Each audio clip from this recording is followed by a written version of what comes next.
I woke up to the soft scent of bacon and eggs wafting through the air. It was a familiar smell, one that should have made me smile. But that morning, it didn't. Instead, I felt a strange unease settle in my chest. The room around me was quiet, too quiet, except for the soft hum of the early morning light creeping through the curtains. I glanced at the clock, 7:15 a.m. My husband, Ethan, was usually still asleep at this hour, especially after the long workdays he'd been having. But today was different. I could hear him moving around downstairs, the soft clink of utensils on plates, the sound of coffee brewing. I rubbed my eyes, trying to shake off the feeling that had been gnawing at me for days. It had started as a quiet whisper in the back of my mind, just a fleeting thought every now and then, but that morning it was loud. Too loud to ignore. Something didn't feel right. But what? The house was still, too still. No bustling sounds of the kids running around, no music playing from the kitchen.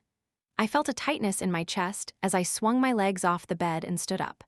The floor was cold against my bare feet as I walked toward the stairs. I could see Ethan moving around in the kitchen through the open doorway. "Good morning," I called softly, trying to sound cheerful despite the storm in my head. He turned, a wide smile on his face. "Morning, love, I made your favorite breakfast." I smiled back, but something about his smile didn't feel genuine. His eyes were wide, almost too bright. I couldn't put my finger on it, but there was something off. He was acting too cheerful, too perfect. "Thank you, that's sweet," I said, trying to push the feeling away. Maybe it was just me, maybe it was nothing. But as I entered the kitchen, the tension seemed to double. The table was set perfectly, freshly cut fruit, scrambled eggs, a stack of pancakes, and 2 cups of coffee waiting for us. Everything was just the way I liked it, but my stomach churned in a way it shouldn't have. Ethan reached out and poured me a cup of coffee, his hands steady and graceful as always. "I thought we could have a nice, quiet breakfast together," he said, as if he were reading my thoughts. I took a deep breath, forcing myself to smile. But even as I picked up my fork and began to eat, I couldn't shake the nagging feeling that something was wrong. "What's going on, Ethan?" I asked, my voice softer than I intended. "You've been acting different lately." He froze for a second, just long enough for me to notice. His eyes flickered toward me, but they quickly returned to the table. "What do you mean?" he asked, the slightest edge to his voice, though he tried to mask it with a smile. I swallowed, feeling the tension rise in my throat. "You've been distant. You're always busy, always working late. You don't talk to me like you used to." I watched his expression falter for a split second before he recovered. "It's just work. You know how it is. I'm doing this for us, for the family." I nodded, trying to convince myself that it was just work, that it was nothing more than that. But deep down, I knew, I could feel it in my bones. This wasn't just about work. There was something else. I looked at him, searching his face for any sign of what he was hiding, but he kept his gaze steady, his smile never faltering. "I'm just tired," he said, reaching over to take my hand in his. "We're okay, you know. We've been through a lot, but we're okay." I wanted to believe him. I really did. But every fiber of my being was screaming that something was wrong. I pulled my hand back, my stomach twisting as I tried to gather my thoughts. "Ethan, why are you doing this?" I asked, my voice trembling slightly. "Why are you trying so hard to convince me everything is fine?" His smile faded just a little. "I'm not trying to convince you of anything, Sarah. Everything is fine." But I didn't believe him, not for a second. The rest of breakfast passed in a silence that felt too heavy, too thick. I barely tasted the food as I picked at it, my mind spinning in 1,000 directions. Why was he so eager to pretend everything was perfect? What was he hiding?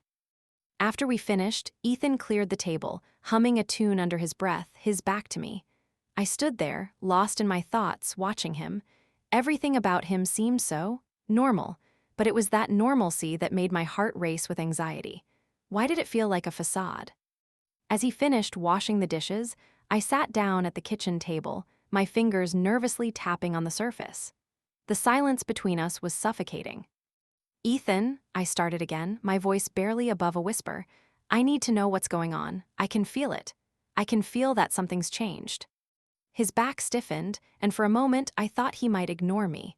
But then he turned around, wiping his hands on a towel, his eyes no longer cheerful but weary. "You're imagining things, Sarah. You need to trust me." Trust him.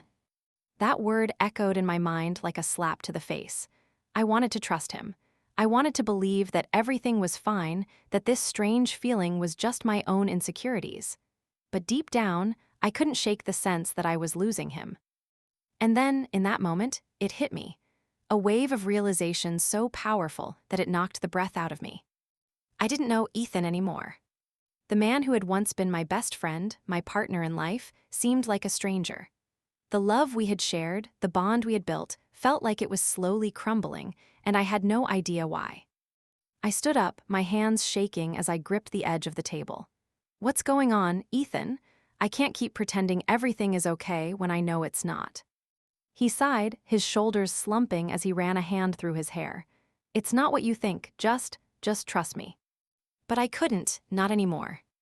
I turned and walked out of the kitchen, feeling a tear slip down my cheek.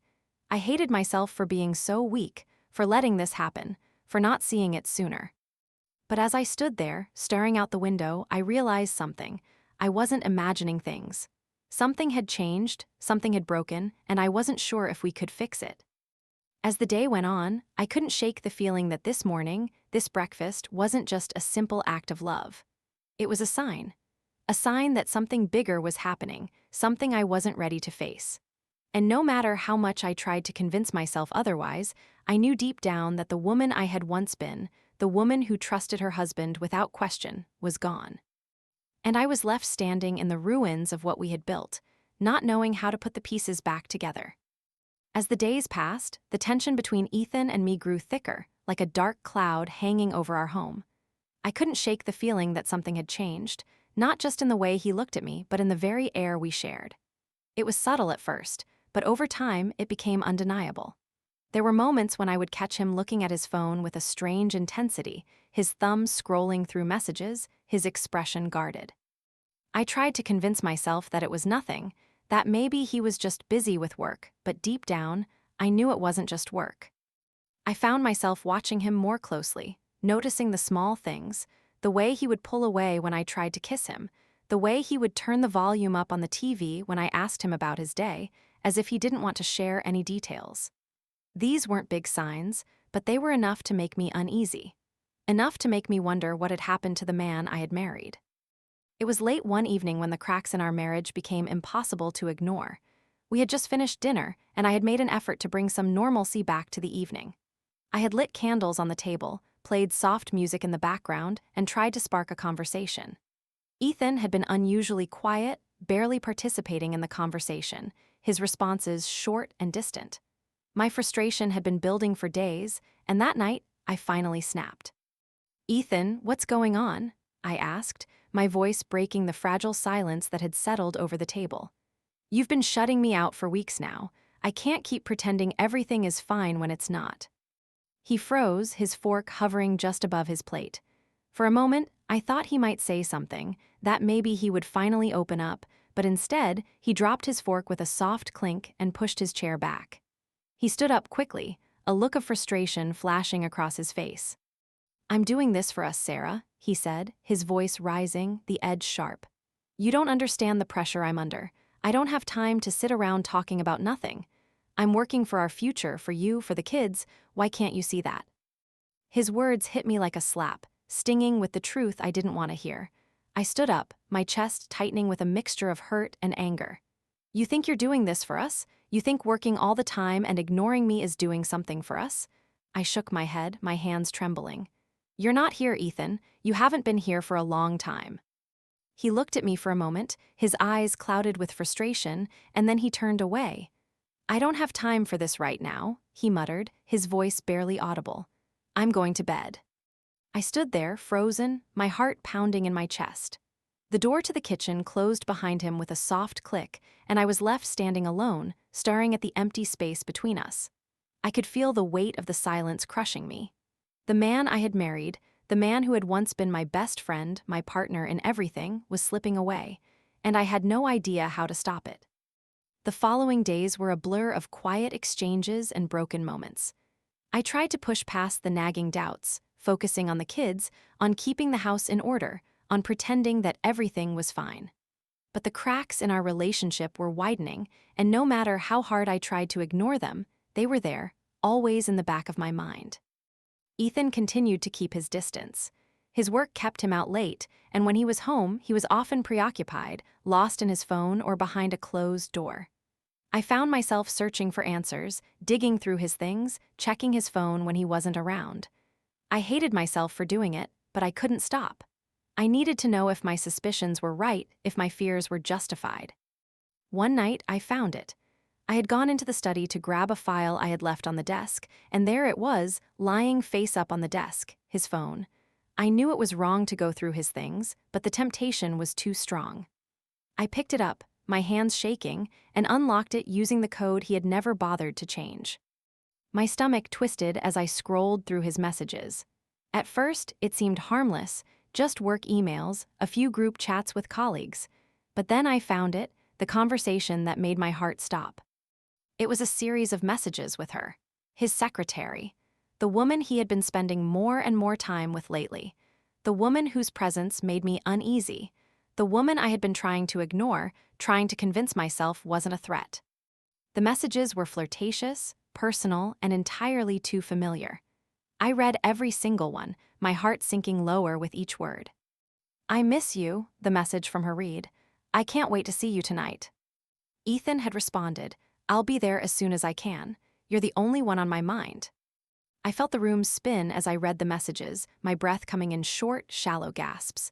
The betrayal hit me like a freight train, shattering the last of my fragile hope. He had been lying to me. He had been seeing her. And I had known, deep down, all along. But seeing it in black and white, seeing the evidence right in front of me, it was unbearable. I put the phone down, my hands trembling as I collapsed into the chair by the desk. Tears blurred my vision as I let the hurt wash over me. The pain was overwhelming, suffocating. How could he do this to me? How could he betray me like this? The anger came next, bubbling up from deep within me. How dare he lie to me, pretend everything was fine while he was out with her? I wanted to scream, to confront him, to make him feel the hurt he had caused. But something stopped me. A voice in my head whispered, "This isn't you. This isn't how you handle things." I stood up and left the study without a word, my heart heavy with the weight of the truth I had uncovered. I went to our bedroom, where Ethan was already asleep, his back turned toward me. I could hear his steady breathing, his body at peace, while my world was falling apart.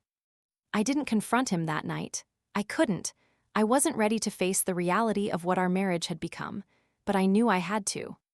The next morning, I woke up early, my mind racing. I knew the conversation had to happen. I couldn't live in this lie any longer. But as I sat at the kitchen table, waiting for Ethan to come downstairs, I felt the weight of the moment pressing down on me. The air was thick with anticipation, and every second that passed felt like an eternity. When Ethan finally walked into the room, his eyes were bleary from sleep, his face tired. He didn't look at me the way he used to, not with that warmth and affection that had once been a part of everything we shared. He simply sat down at the table, grabbing a mug of coffee, and for a moment, it was as if we were strangers, sharing the same space but not the same life. I couldn't keep the silence any longer. "Ethan," I said, my voice barely above a whisper, "we need to talk." He looked at me, his expression unreadable. "What's wrong?" he asked, his voice flat. I swallowed hard, forcing the words out. "I know about you and her. I saw the messages." For a moment, he just stared at me. His face was pale, and I could see the guilt flash across his eyes before he quickly looked away. "I didn't want you to find out like this," he said quietly. "I never meant for it to happen, Sarah." But I didn't want to hear his excuses. I didn't want his apologies. I just wanted the truth. And the truth, at that moment, felt like a dagger in my chest. I stood up, my legs unsteady. "I thought you loved me," I said, my voice breaking. "I thought we were happy, but now I don't know who you are anymore." The conversation didn't go the way I had hoped. There was no resolution, no closure. It was just the painful truth, out in the open, and nothing left but the broken pieces of what used to be. I wanted to scream, to fight back, to make him feel the depth of my hurt.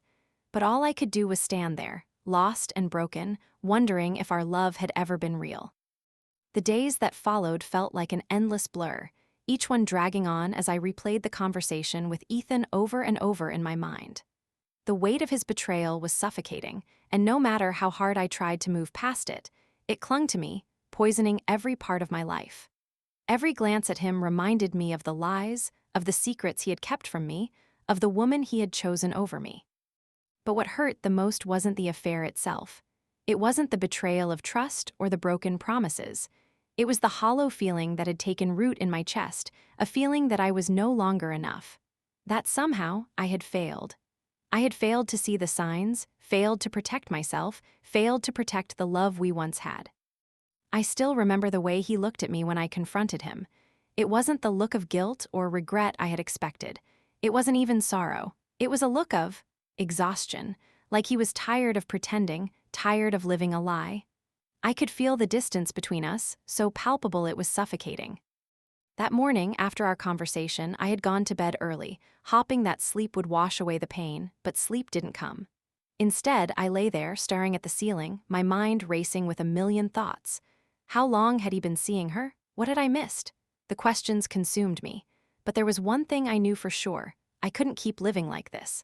I couldn't keep pretending that everything was fine when it clearly was. I had to make a decision. I had to confront the reality of what had happened, even if it meant breaking my own heart in the process. But how? How could I ever look at him the same way again? How could I ever trust him again? That night, after Ethan had come home late from work, I found myself staring at him across the dinner table. The silence between us felt thick, suffocating. The man who had once been my partner, my best friend, felt like a stranger. His eyes, once full of warmth, now seemed cold, distant.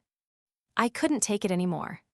"Ethan, we need to talk," I said, my voice breaking the stillness. I didn't know what I was going to say yet, but I knew I couldn't keep carrying this weight alone. He looked up at me, his expression unreadable. "What now, Sarah?" His tone, sharp and defensive, only made my heart ache even more. "Don't do this," I whispered, my voice barely audible. "Don't shut me out. We've already lost so much. I need you to be honest with me. I need to know why." He stood up, pushing his chair back with a harsh scrape. "Why what? Why I cheated on you? Because I was unhappy, Sarah. Because I couldn't stand living like this anymore. Because..." He stopped himself, as if he had said too much too soon. But it was too late. The words were out, and they hit me like a punch to the gut. "I wasn't enough for you, was I?" I asked, my voice trembling. "What was it about her? What was it that I couldn't give you?" Ethan's face softened for a moment, but it wasn't enough. It wasn't enough to undo the damage. "It wasn't about her, Sarah," he said quietly. "It was about me. I've been lost for a while now. I've been drowning in my own guilt, my own frustration, and I didn't know how to talk to you anymore." "Drowning," I repeated, the bitterness rising in my throat. "You think I wasn't drowning too? You think I didn't notice? You think I didn't see you slipping away from me?" His eyes flickered with guilt, but he didn't speak. "I've been trying, Ethan," I continued, my voice growing louder with each word. "I've been trying to keep this family together, to keep us together. But you were already gone. You checked out a long time ago, didn't you?" He closed his eyes, as if the truth stung too much to bear. "I never meant to hurt you, Sarah. I never meant for any of this to happen." The words felt empty, hollow. I stood up, my hands shaking with anger and pain. "Then why did you? Why did you destroy everything we had, everything I believed in?" He didn't have an answer. He couldn't. I wanted to scream at him. I wanted to throw the years we had spent together in his face, to remind him of everything we had built, everything he had thrown away. But instead, I stood there, silent, my heart breaking in ways I didn't know it could. I didn't recognize myself anymore. The woman who had once been so full of love and trust, the woman who had believed in forever, was gone. In her place was someone bitter and lost, someone who didn't know how to move on, someone who couldn't even look at her husband without feeling a mix of anger and betrayal. "I don't know what to do anymore, Ethan," I whispered, the tears streaming down my face. "I don't know if I can forgive you." He stepped forward, his hand reaching out to touch my arm, but I pulled away from him, unable to bear his touch. "Please," he said, his voice cracking. "Please don't do this, don't leave me." But it was too late for apologies, too late for promises. The damage had been done, and no words could fix it now. I stood there for a long time, my heart torn in two. I wanted to scream at him, to tell him everything I had been holding in, but instead, I just walked away.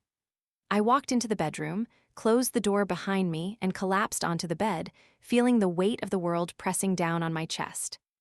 In that moment, I realized something. We were both broken. And no matter how much we tried to fix each other, we would never be the same.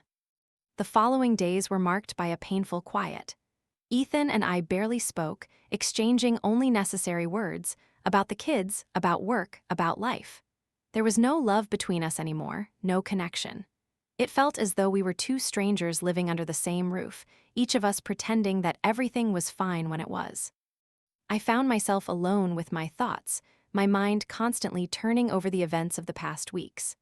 I replayed the conversation with Ethan over and over, trying to make sense of it all, trying to understand how we had gotten to this point. It wasn't just his affair that hurt.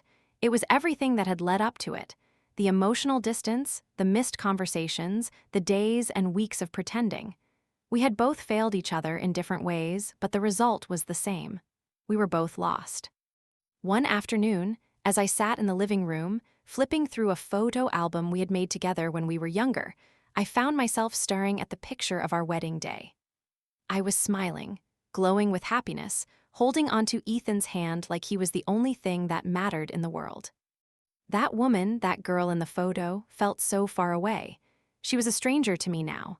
The love she had for him, the trust she placed in him, felt like a distant memory. I closed the album and placed it on the coffee table, the weight of everything we had lost sinking in deeper than ever. I knew I had to face the truth. We couldn't go back. The life we had built together had been shattered, and no matter how much I wished otherwise, it was gone.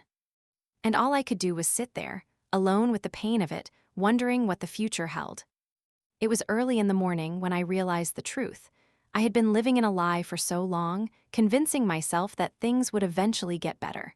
But now, it was clear. There was no going back. Ethan's betrayal had shattered the fragile illusion we had built together, and the pieces were scattered too far to put back in place. The house felt emptier than it ever had before.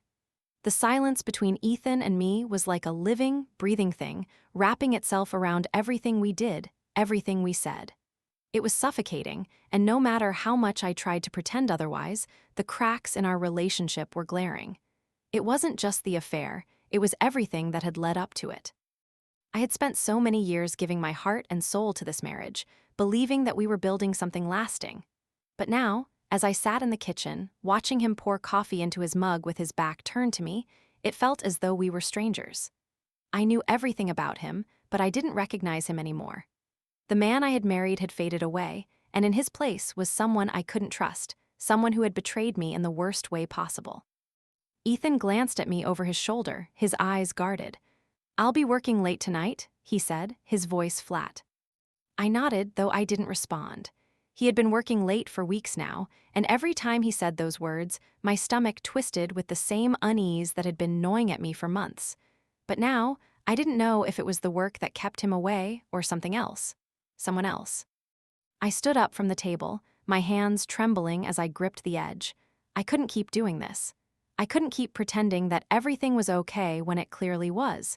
It was time to confront the truth, to face the reality of what had happened. It was the only way to free myself from this suffocating uncertainty. "I don't think I can do this anymore," I said quietly, my voice breaking as I finally spoke the words I had been avoiding for so long. Ethan's shoulders stiffened, and he turned to face me, his expression unreadable. "What are you talking about?" he asked, his voice low, almost defensive. "I don't know who you are anymore, Ethan," I said, my heart pounding in my chest. "I don't recognize the man standing in front of me. You've changed, and I don't think I can forgive you for what you've done." His face softened for a moment, but there was no real remorse in his eyes, only the faintest hint of frustration. "I never meant for things to get this far, Sarah," he said, his voice hoarse. "I never wanted to hurt you." "But you did," I whispered, the tears starting to sting my eyes. "You hurt me more than I ever thought was possible. I trusted you, I loved you with everything I had, and you threw it all away for her." Ethan took a step toward me, his hand reaching out, but I stepped back, shaking my head. "No, don't touch me," I said, my voice trembling with a mixture of anger and pain. I can't do this. I can't keep pretending that we're fine, that everything is okay when I know it's not. His hand dropped and he stood there, staring at me with a mixture of regret and helplessness. I'm sorry, he said, his voice quieter now. I never wanted to hurt you, I just... Stop, I interrupted, my voice sharp. Stop trying to explain. There's nothing you can say that will make this better. Nothing you can do to take back what you've done. He stood there, looking lost. What do you want me to do, Sarah? What do you expect from me? I swallowed hard, my throat tight. I don't know, I whispered. I don't know what I want anymore. I don't know how to fix this. I don't even know if I want to anymore. The silence that followed was suffocating. We both stood there, neither of us knowing what to say. The years we had spent together, the love we had built, felt like it had disappeared in the blink of an eye, and in its place was this: emptiness, a gaping hole that neither of us could fill. Finally, I broke the silence, my voice barely a whisper. I think it's over, Ethan. His face paled, and for the first time since this all began, I saw real pain in his eyes. Please, Sarah, he said, his voice cracking. Don't say that. I love you. I made a mistake, but I swear I'll do anything to fix it. I'll do anything to make this right. I shook my head slowly, the weight of the decision pressing down on me. You can't fix this. You've already destroyed it. I'm sorry, he repeated, his voice broken. Please don't leave me. I need you. But I couldn't hear it anymore. I couldn't listen to his empty promises, to his desperate pleas. The man I had loved, the man I had trusted, was gone, and in his place was someone who had shattered me in ways I couldn't even explain. I can't live like this, I said softly, my heart breaking as I finally made the decision. I'm leaving, Ethan. I can't keep staying in this lie. His eyes widened in shock, and for a moment I thought he might try to stop me, might try to hold on to what we had. But he didn't. Instead, he stood there, frozen, as if he knew it was too late, as if he knew that no matter what he said, it wouldn't change anything. I'm sorry, he whispered again, but it was too late. The days that followed felt like a blur. I packed my things in silence, my hands moving automatically as I gathered the pieces of my life that I had spent so many years building with Ethan. Every room I walked through seemed to echo with memories, both good and bad. The laughter, the arguments, the late-night conversations, the quiet moments of love, all of it was gone, replaced by a cold, empty space. As I loaded my car with boxes, I couldn't help but feel a strange sense of relief mixed with guilt. I had spent so much time trying to hold on to something that was already broken, and now that I was finally walking away, I felt like a weight had been lifted from my shoulders. But the guilt still lingered.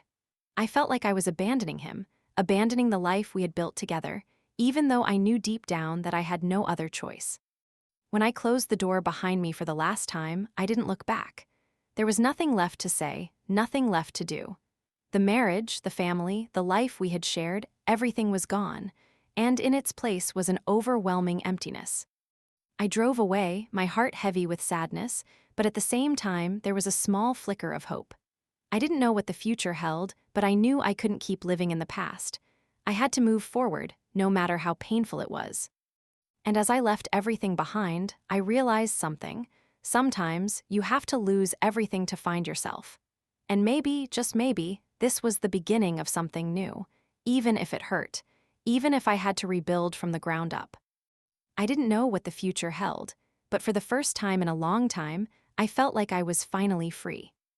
I spent the first few weeks after leaving Ethan in a haze of confusion, sorrow, and disbelief. The world around me felt like a distant dream, like I was floating above it all, disconnected from everything. I'd walked away, yes, but the emotions still clung to me like thick fog. I wasn't sure how to live without him, even though the decision to leave had felt so right in the moment. It was as if I had torn away a part of myself that I wasn't ready to let go of. The love, the years, the shared experiences, it all seemed to be slipping away like sand through my fingers.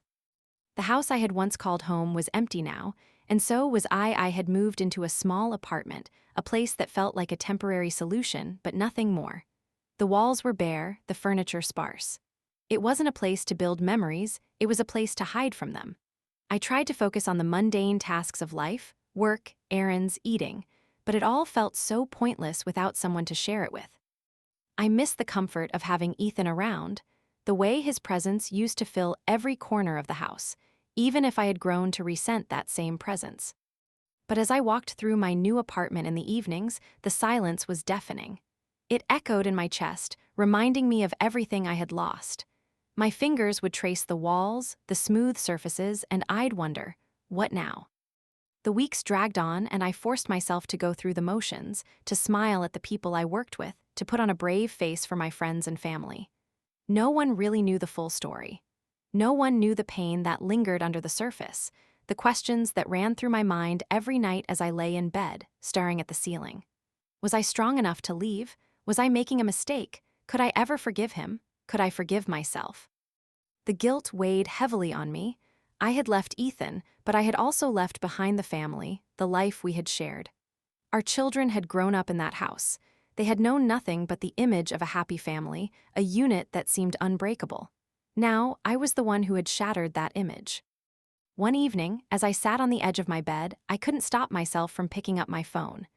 I found myself scrolling through the photos we had taken together, the ones from vacations, birthdays, holidays, so many happy moments frozen in time. My fingers hovered over the screen, tracing the faces of our children, the smiles we had shared. And then I saw a photo of Ethan, looking so young, so full of hope. I couldn't help it, I cried. I cried for the woman I used to be, for the woman I had hoped to be. I cried for the man I had loved, and for the man I didn't know anymore. I cried for the family I had broken, and for the family that no longer existed. But most of all, I cried for the part of me that had disappeared in the process. It was then that I realized something that struck me to my core. I wasn't just grieving for the loss of Ethan, I was grieving for the loss of who I had been. The woman who had loved him so fiercely, so deeply. The woman who had given her heart, her trust, her everything to someone who had betrayed her. The betrayal had changed me, and I didn't know if I could ever get back to the person I once was. I didn't know if I could ever trust again, not just in a man, but in myself. It was a few weeks after that emotional breakdown that I found myself at the coffee shop where I used to go with Ethan. I had walked past it several times, but today I stepped inside. The familiar smell of coffee filled my nostrils, and the warmth of the cafe embraced me, but there was a dull ache in my chest. I ordered my usual drink, black coffee with a dash of cream, and found a quiet table by the window. I watched as people came and went, as couples sat across from each other, lost in conversation. I watched the world go on, unaware of the chaos inside my heart. And then, as I sipped my coffee, I saw her, the woman who had taken Ethan from me. She was sitting at a table with a man, laughing, her voice high and light. I didn't recognize the man, but I knew her. It was his secretary, the one who had been in those messages I had found. The one who had stolen him from me. My stomach twisted as I stared at her. I had spent so many nights wondering who she was, what she had that I didn't. I had imagined every possible scenario, from her being younger and more beautiful to her being everything I was. But now, as I watched her in the flesh, I felt nothing but indifference. She looked like any other woman, and if anything, she looked small in the light of everything that had happened. I wasn't angry, I wasn't hurt, I was just numb. I finished my coffee in silence, watching her for a few more minutes before standing up to leave. She didn't notice me. Why would she? But for the first time since everything had come crashing down, I felt like I was beginning to let go. That night, as I lay in bed, staring at the ceiling, I realized something profound. The betrayal had broken me, but it didn't have to define me. I had spent so much time consumed by my anger, by the hurt, by the regrets, that I had forgotten to focus on what was left, what I still had. I wasn't just Ethan's wife. I wasn't just a mother, a daughter, or a friend. I was me, and I had lost myself somewhere along the way. But now, I was finding her again. The following week, I made a decision. I would take control of my life again. I would stop hiding from my feelings and stop letting the past define who I was. It wasn't going to be easy. Healing never is. But I would start. I would start with myself. I joined a yoga class. I began journaling every morning, pouring my thoughts onto the page, letting the words be my therapy. I started running, feeling the wind against my skin, the rhythm of my steps grounding me in the present. Slowly, I began to rebuild. One evening, as I sat at my desk, I decided to take the next step. I sent Ethan a message. It wasn't filled with anger or bitterness. It wasn't a plea for him to come back either. It was just a message to let him know that I was okay. I'm starting over, Ethan. I hope you can find the peace you're looking for, too, but I need you to know that I'm not angry anymore. I'm moving forward. And then, with trembling hands, I hit send. It felt like a weight lifted off my shoulders, like I had finally let go of something that had been holding me captive for so long. I didn't expect him to reply, and he didn't, but that wasn't the point. The point was that I was finally free. The road ahead was still uncertain, and there were days when the sadness would sneak back in, when the grief would threaten to overwhelm me. But I was learning how to live with it, how to carry it without letting it consume me. I was learning how to be okay on my own, to trust myself again. And maybe, just maybe, that was enough for now. The journey to healing wasn't a straight line. It wasn't something that could be fixed overnight. But as I took each small step forward, I realized that I was rebuilding myself from the ground up. And in the quiet moments of reflection, I understood something I hadn't before. Sometimes, the most painful parts of our lives are the ones that lead us to discover who we truly are. And for the first time in a long time, I was beginning to like who I was becoming. The days turned into weeks, and the weeks began to stretch into months. I found myself navigating life in a way that felt foreign to me, yet somehow familiar. The apartment, once a place of uncertainty and sorrow, started to feel like mine. The silence, which had once been suffocating, was now something I had come to understand. I learned to fill the emptiness not with anger or regret, but with the smallest steps toward healing. I'd taken up painting again, something I had abandoned years ago in the chaos of raising children and maintaining a marriage that had become strained and hollow. The canvas became my therapy. The colors, the strokes, the abstract pieces that poured out of me all helped release the pent-up emotions that had been locked inside for so long. I wasn't creating masterpieces. I was creating a map of my journey, one stroke at a time. I began to enjoy the moments of solitude. It wasn't loneliness I felt, not anymore. It was peace. For the first time in a long while, I wasn't worried about what Ethan was doing, where he was, or who he was with. I didn't need to know the answers.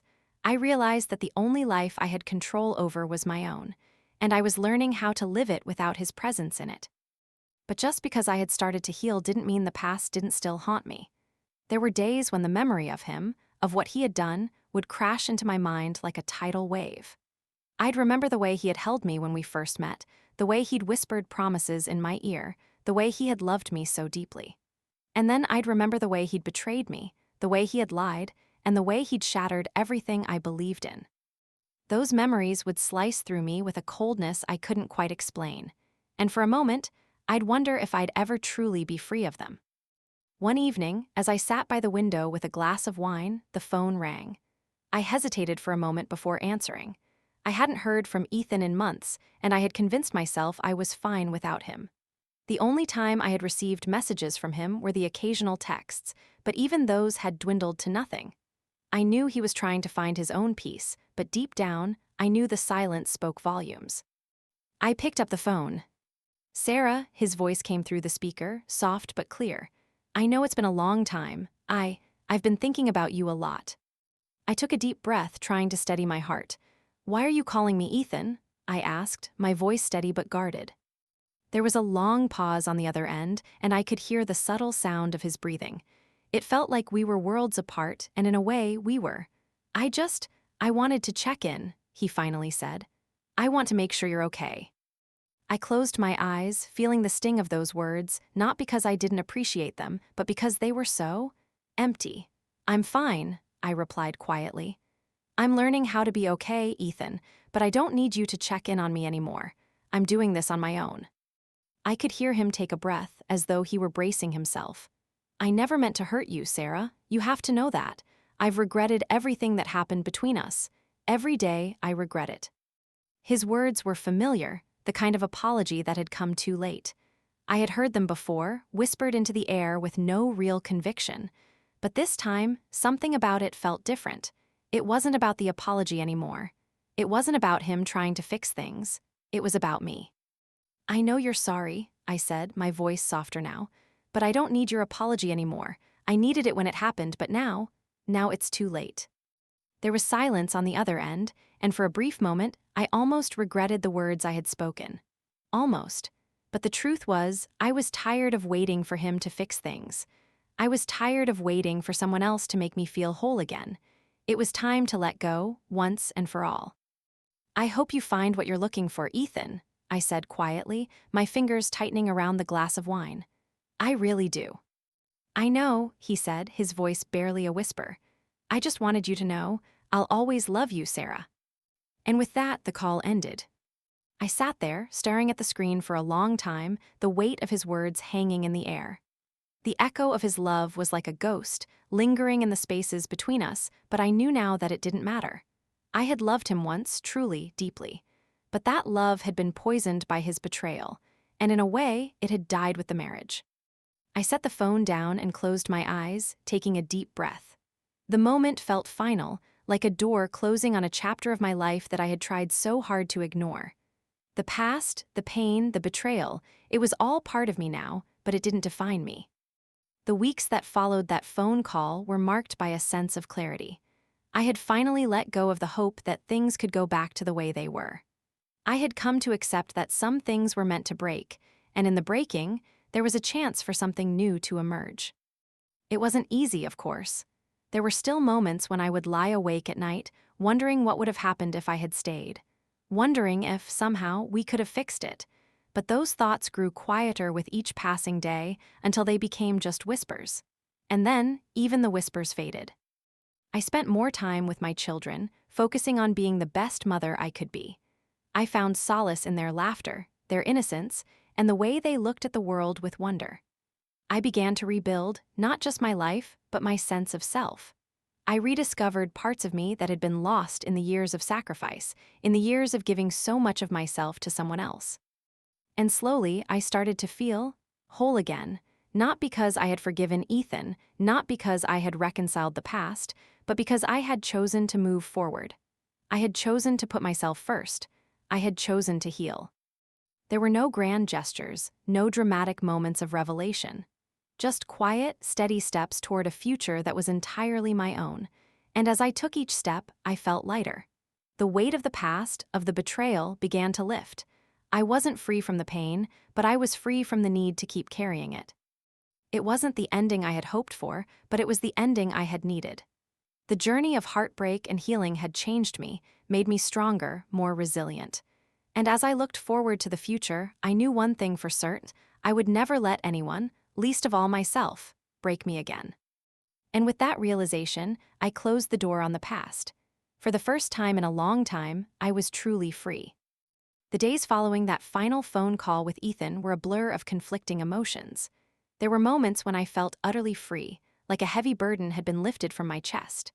I was no longer bound to the expectations of a marriage that had been built on lies and betrayal.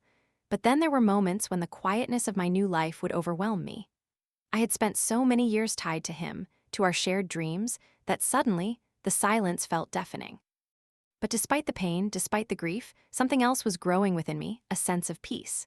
It wasn't immediate. It didn't happen overnight.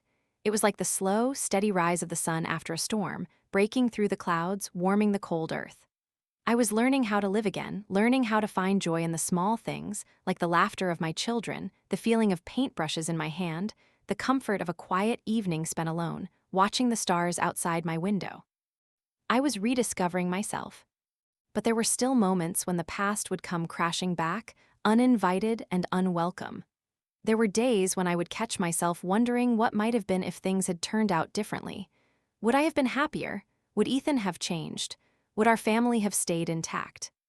And then I would remember. I would remember the hollow promises, the betrayal, the months of silence, the way he had looked at me as though I wasn't enough. No amount of wondering would ever change what had happened. The past was gone, and the person I had been before the affair, before the heartbreak, was gone too. And that was okay, because I wasn't her anymore. It was a Thursday afternoon when the knock on my door came. I had been working in the living room, the late afternoon light spilling in through the window, casting a warm glow over everything. I wasn't expecting anyone. My friends had stopped by a few days earlier, and I had no appointments scheduled. When I opened the door, I froze. Standing on my doorstep was Ethan. His eyes were tired, hollow in a way I hadn't seen before. His face was drawn, his usually confident posture now slumped. He looked defeated. The man I had once loved, the man who had torn my world apart, was standing there, unsure of himself, vulnerable in a way that made my heart ache for him. But it wasn't the ache of love. It was the ache of something different, a recognition of what he had lost, what he would never get back. I swallowed hard, the knot in my throat making it difficult to speak. "What are you doing here, Ethan?" I asked, my voice trembling more than I intended. He stood there for a moment, as though gathering his thoughts before he spoke. I don't know how to start this," he said quietly. "I never thought I'd find myself standing on your doorstep again. I never thought I'd be asking for a second chance. But here I am." My heart pounded in my chest, and I fought the impulse to slam the door in his face.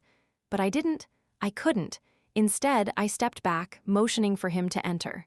"Come in," I said, though I didn't know why I was giving him this chance, this moment. He stepped inside, his movements slow, hesitant.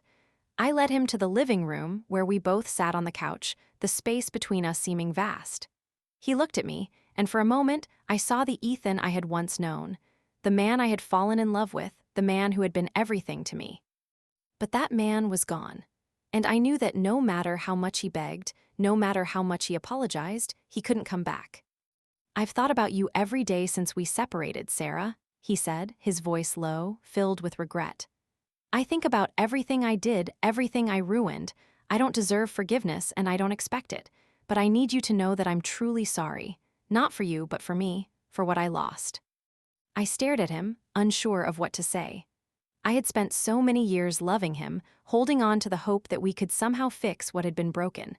But now, the thought of him, of us, felt like a distant memory. A chapter I had closed in my mind, even if my heart hadn't fully caught up with the decision. "You're right," I finally said, my voice steady despite the emotions swirling inside me. "You don't deserve my forgiveness. Not after what you did. You broke me, Ethan. You shattered everything we had." He nodded, tears welling up in his eyes. I know I did, and I hate myself for it. I'll never be able to make up for it, but I wanted you to know that I understand. I've lost everything because of my choices.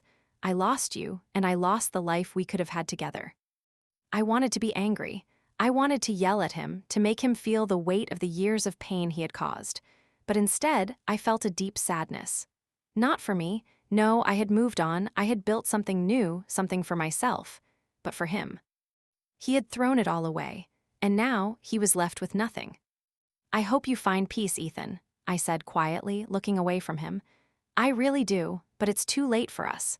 We're both broken, and there's nothing we can do to fix it." The words were final, and I could see it in his eyes. He knew it was over. "I'm sorry," he whispered, and I could see the tears in his eyes. "I don't know what else to say." I stood up, my heart heavy. I wasn't angry anymore. I wasn't bitter. I was just tired. Tired of the past, tired of the pain, tired of the ghosts that had haunted me for so long. "It's time to let go, Ethan," I said softly, my voice filled with a mixture of sadness and acceptance. "It's time for both of us to move on." And with that, I walked to the door, opening it wide. Ethan stood up, his shoulders slumped, his face a mixture of sorrow and regret. But he didn't say anything else. He just nodded, as though he had finally accepted the truth. The truth that we were both moving on, even if it meant leaving behind the pieces of the past we had once shared. He turned and walked out the door without another word, and as I watched him leave, I realized something. The finality of it wasn't as painful as I had expected. There was no more anger, no more desire for revenge.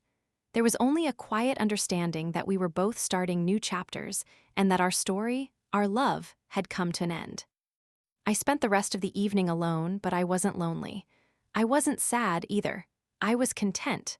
I had spent so many years fighting for something that was never meant to be, and now I had finally let it go.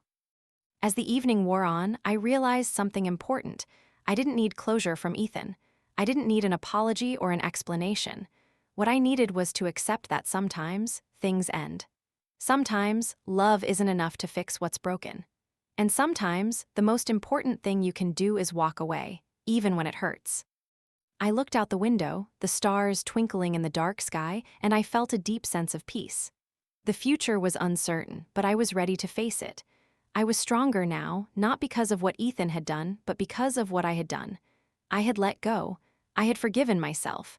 And that, I realized, was the most important thing. I was free. And for the first time in a long time, I felt like I was finally where I was meant to be.